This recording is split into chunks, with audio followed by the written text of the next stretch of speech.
I'm George Asias, founder of African Speakers and Artists, and I'd like to welcome you to Trailblazers. Today on Trailblazers, we have Vishal Agarwal, investment banker, project financier, and infrastructure specialist. He holds a senior leadership role with GE Africa as a managing director of development and investment, and has a front seat on some of the transformations sweeping the continent.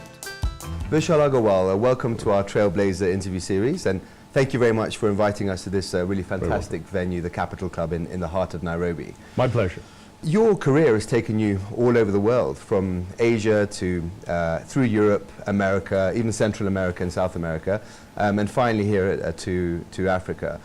What, in your view, as you've embarked on your 25-year journey, what are the biggest misconceptions about doing business in Africa? People talk about misconceptions with Africa all the time. For me, there are two that touch my heart the most. One is that Africa doesn't drive numbers, that there's not enough scale, revenues are not exciting enough for global companies. And two, that people moving to the region, whether it's diaspora or at one point an expat manager like myself, cannot have a fulfilling career here. I think those are the two biggest misconceptions with the Africa story. The economic development narrative seems to have shifted from Africa rising to Africa resilient. Right.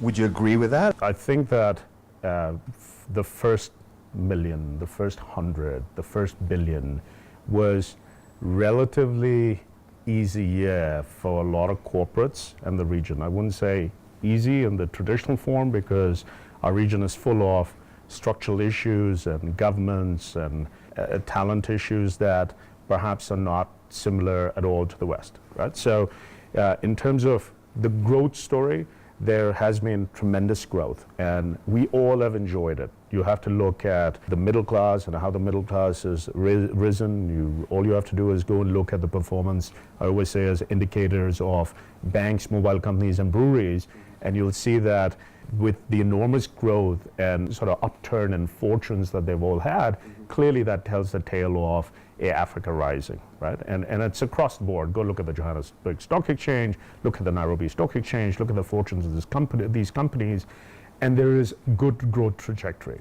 Now, as we go into the next generation of that growth story, it's going to be harder, because now we get into scale. We get into, can we export?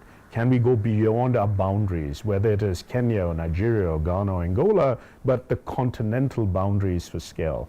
Now it becomes more about the structure around the capital. Now it becomes deep technical skill that's lasting and going to be here. Now it becomes about service and the next generation of maintenance for equipment and plants and all of that kind of stuff. In that environment, and in a ever dynamic environment in all of our region, the resilient part becomes even more profound. And I think that resilience can come through innovation, can come through problem solving, can come from driving customer solutions, as opposed to, I'm going to ride on a gap in the marketplace, which was a 5-year-old story. And you often, in fact, stress the importance of localization. Why is that so vital? And would you say that's more vital in Africa than other parts of the world? Speaking for our region, I think that it is, in my mind, far more important for sustainability and creating sort of future runway for corporate growth. So let me unpack that a little bit for you. If you think about localization in the context of, I have local partners, right? If you think about localization in the context of, I invest locally, and if you think about localization in the case of, I empower locally, that for me is localization. So as opposed to, if you talk about localization in the context of black empowerment, like in South Africa, or making some sort of quota, or appeasing the political class, or doing it superficially, that localization is not truly localization. Having a representative on the ground, but having 3 layers of bosses sitting in headquarters is something that customers, suppliers, and talent, our people, can see through today, right? Localization must include decision making on the ground. Localization must mean investing in supply chain on the ground, investing in talent on the ground, investing in customers on the ground. By doing so, you create the next generation of customers. By doing so, you create the next generation of supply chain. And to find the balance in the two for foreign companies is vitally important. And that's what localization is for me. Does Africa's economic success also hinge on infrastructure? Well, yes, it absolutely does. Infrastructure is the lifeblood of how we're going to win in this next generation of the region. And let me explain, right? So having good, reliable power is key, right? Having transportation, and I don't mean just mass transportation for our ever-increasing urban people. I mean transportation to move goods to the port, back and forth, inland and back to the port. You know, having good road network, having airports that work, right?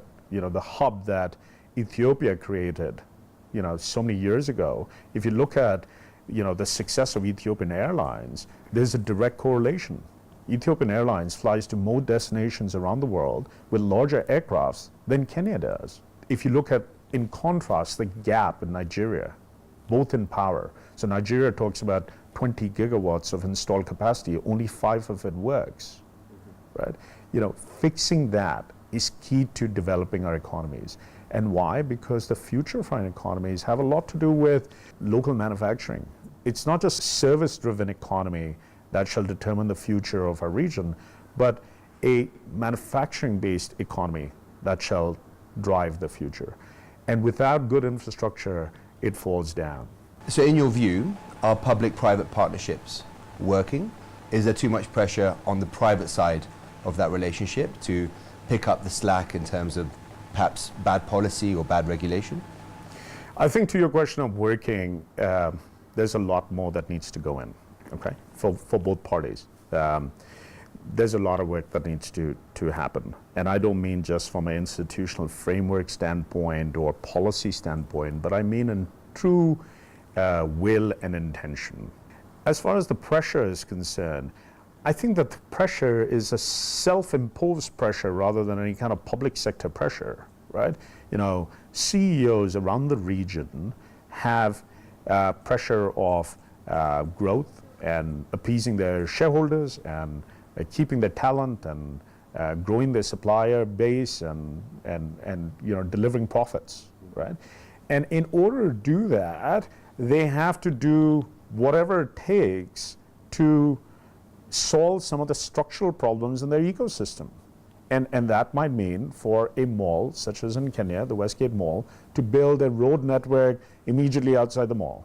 That might mean for the General Electric company to not just sell its turbines into a power plant in Nigeria, but actually develop the power plant, take equity into the power plant, you know, put in technology, services, operate the power plant, then own the power plant and deliver it up to commissioning, which does not come naturally to someone that is in the business of selling equipment, right? So the ask on the private sector is ever increasing. So the ask over pressure is what I would say to you, George, is what is ever increasing. And I think the private sector is responding. You're a senior leader at GE, specifically the managing director of investments and development. If you met a peer in a similar company, not that there are many similar companies to GE around the world, but what advice would you give that person if they were eyeing up entry to Africa or indeed major investment into Africa? You know, what would your advice be? So at a simple level, I would say invest locally, partner locally, think locally, right? At a more complex level, I would kind of say truly understand the region. Understand why Nigeria has these difficulties, right? Understand the ecosystem that makes Kenya work or not, as local entrepreneurs do, right? Leverage some of that knowledge and talent. And one of the quickest ways to earn your platinum credit, right? Rather than investing in credit, to use that analogy, and building it from no credit to platinum credit, one of the quickest way to earn that credit is hire local, partner local, and leverage that local intellect. Leverage those local relationships that are not superficial, that are deep, that are generational in how they span, right? So truly building that trust and demonstrating that we are here to stay is the winning mantra. You're fast becoming one of the leading business speakers in the region, and indeed moderators, and it's a huge honor for us at African Speakers and Artists to now represent you on our roster. My pleasure. How did that journey come about? How did you get into this? By accident and failures, right? So look, I'm in roughly the 24th year of my professional career.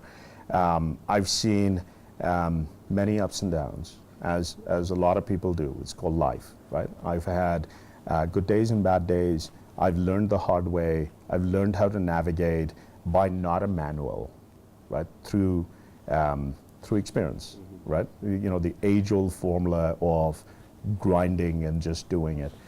And as I mentor our teams, work with our people in my daily job, in the various investments I have, I feel that I want to do more of this.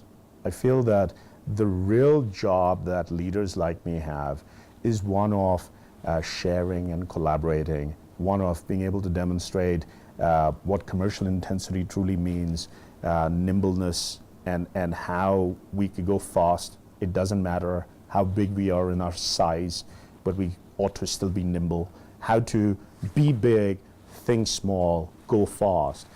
And I think those are themes that are very dear to my heart, right? And to be able to share them, to be able to collaborate on them gives me great personal pleasure. So at some level, it is through failure. At another level, it is selfish, right? We do things because we like them. And to be able to touch people and to be able to collaborate with them and learn from them gives me great personal satisfaction. And each year, in fact, at this very venue, you moderate a business outlook event. Yes. Where you invite the leadership of some of the country, Kenya's, and indeed the region's largest companies. So I think this year you had the CEO of Safaricom and KCB, among others. And I know that this year those who attended said it was very well received and very well moderated. How would you define your moderation style? You know, I try to keep it simple, and what I am reminded by is the living room of my childhood, when I sat watching my father, his brothers, my uncles, my grandfather sit and talk about, on the sidelines of some family event or some party, talk about, and while I understand that example as all males, I don't mean to be sexist, the analogy is all driven by a little bit of wisdom, right? So I saw a bunch of people that I looked up to sitting, exchanging ideas, collaborating, talking about the events of the day, whether it was politics or difficulties in their work or business. And as I have journeyed my own career, I've seen great merit in being able to do that. Leadership cannot be a lonely journey.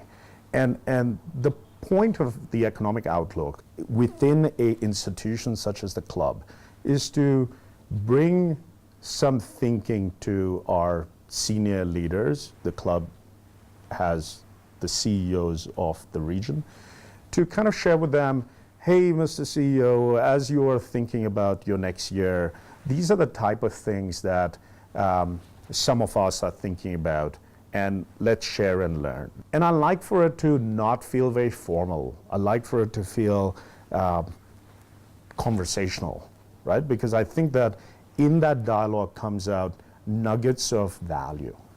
And you've touched on many insights, many perspectives over the course of this interview. If you were to wrap up the 3 themes that you're most often asked to talk about, yes, at events, either internal or externally, what would those 3 themes be, or topics if you wish? Yeah, look, these themes are continuously on my mind, and that's about being the globalist by mind and being a localist by heart, right? I talked about localization with you quite a bit. That's an important theme, and what that means from a leadership journey standpoint, what it means in terms of empowering our people, investing in our people, nurturing our people. What should leaders look out for? How should leaders measure themselves? For example, I don't measure myself anymore in how many deals I've closed, or the revenue production, while those type of metrics determine our compensation in our everyday lives. I determine my personal success by the number of people I elevate in life, the promotions that I've driven, the success I've seen in our people. And I think those are the kind of themes that are really important to me. I also talk about partnership with government to drive outcomes, large projects like infrastructure, and I'm delighted to do so. Well, Vishal, I've very much enjoyed talking to you today, and once again, it's a huge honor to have you as part of our roster. I think we have a very exciting year ahead, yes, I wish you all the very best. It's absolutely my pleasure, George. Thank you. Thank you.